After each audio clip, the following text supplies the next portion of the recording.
ദൈവത്തിന് സ്തുതി. പ്രഭാതകിരണത്തിലേക്ക് സ്നേഹവന്ദനം. ഭാഗം 1620. ഇന്ന് ജൂൺ മാസം 7-ാം തീയതി 159-ാമത്തെ ദിവസത്തിലെത്തി.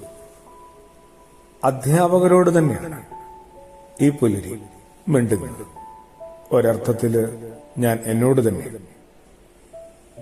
എപ്പോഴാണ് നമ്മൾ ആചാര്യന്മാരായിട്ട് രൂപാന്തരപ്പെടുക? അതിന്റെ ഒരു ആദ്യപടി എന്ന നിലയിൽ കുഞ്ഞുങ്ങളെ നിന്ദിക്കാതെയും കളിയാക്കാതെയും പരിഹസിക്കാതെയും അവരെ ഒന്ന് പരിഗണിക്കാൻ പറ്റുമോ? വെറുതെ എന്തിനാണ് നമ്മൾ അധ്യാപകർ ഈ കുഞ്ഞുങ്ങളെ എപ്പോഴും നീ എന്ന് വിളിച്ചുകൊണ്ടിരിക്കുന്നത്? കുറെ കൂടി ആദരവോടെ അവരോട് ഇടപെടാനായിട്ട് മറ്റു നല്ല വാക്കുകൾ കണ്ടെത്തണ്ടേ?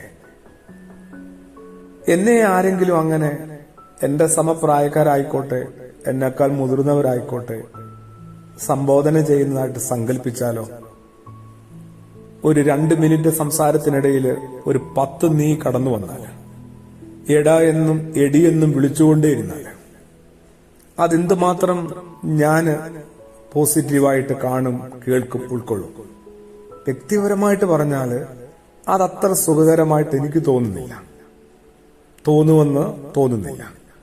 അങ്ങനെയാവുമ്പോൾ നമ്മൾ ഇവരെ എന്തുകൊണ്ടാണ്, ഈ കുഞ്ഞുങ്ങളെ എന്തുകൊണ്ടാണ്, വിദ്യാർത്ഥികൾ എന്തുകൊണ്ടാണ് നിരന്തരം നീ എന്നും എടാ എന്നും എടിയെന്നും വിളിച്ചുകൊണ്ടിരിക്കുന്നത്? ഏതാണ്ട് അവർ നമ്മളെക്കാൾ തന്നെക്കാൾ തീരെ താന്നവരാണ്.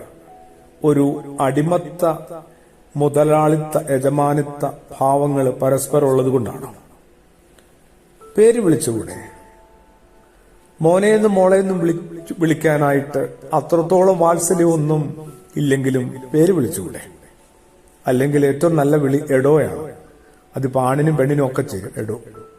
പക്ഷെ എടാ എടി നീ എന്നുള്ള വിളി എപ്പം ആചാര്യന്മാരെന്ന നിലയിൽ, അധ്യാപകരെന്ന നിലയിൽ നമ്മൾ നിർത്തി തുടങ്ങുന്നോ അപ്പം മുതൽ കുറെ കൂടി ഒരു ആത്മബന്ധം അവർക്കിടയിൽ രൂപപ്പെടും, നമുക്കിടയിൽ രൂപപ്പെടും. നമ്മൾ വളരെ മിടുക്കിയായ അധ്യാപികയായിരിക്കും. അതെ, വേണമെങ്കിൽ ഞാനും അങ്ങനെ അവകാശപ്പെടുകയാണ്.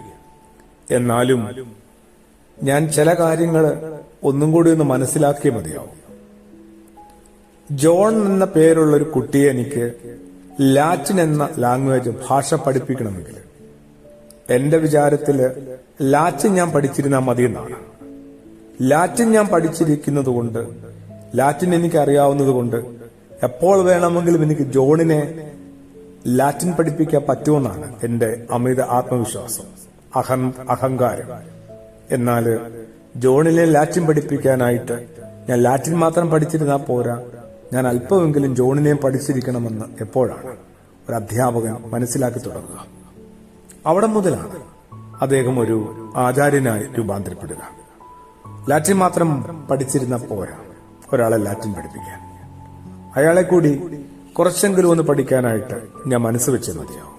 അങ്ങനെ എന്നെ നല്ലൊരു ആചാര്യനാക്കി രൂപാന്തരപ്പെടുത്തണമേ ഭൂമി കണ്ട ഏറ്റവും നല്ല ആചാര്യനായ യേശുമിശിഹാ. അതൊരു പ്രാർത്ഥനയാണ്. ആമേൻ.